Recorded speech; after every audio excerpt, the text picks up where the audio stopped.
की शिफ्ट से संबंधित जो सवाल है 13 नवंबर को, सॉरी आज 12 नवंबर है, 12 नवंबर को पहली शिफ्ट और दूसरी शिफ्ट में जो सवाल पूछे गए उनकी अगर मैं बात करूं तो जीके जीएस में बांध की लंबाई से सवाल पूछा गया है।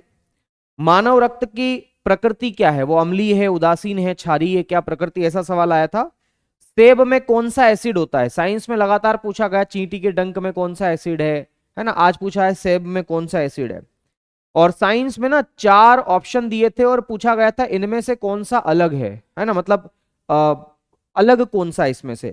साहित्य का नोबेल 2024 का किसको मिला, जंक्शन कोड क्या है, अलग अलग क्षेत्रों के जंक्शन कोड है ना।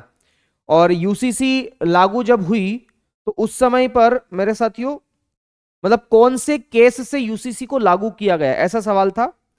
पर्यटन जो है उससे सवाल था कि सबसे ज्यादा प्रॉफिट किस पर्यटन स्थल को है। जंतु पादप से सवाल है। बाकी मैथ्स और रीजनिंग में हाइट एंड डिस्टेंस है। और माध्यम माध्यिका से सवाल था, सीआईएसआई से था, परसेंटेज से था, प्रॉफिट लॉस से था, ट्रिग्नोमेट्री से भी सवाल था और सिंप्लीफिकेशन के भी सवाल थे।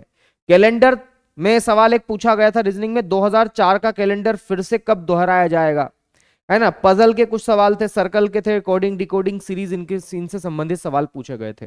तो पैटर्न वही है, कोई बदलाव नहीं है ना। जीके जीएस तो आप सभी को पता है कि एक समुद्र एक सागर है, कि जितना पढ़ो उतना कम है, लेकिन फिर भी हमारी प्रैक्टिस उसमें रहे इसलिए आप लोगों के सामने हम लोग डेली जो है वो प्रैक्टिस सीरीज के साथ आ जाते हैं। ओके।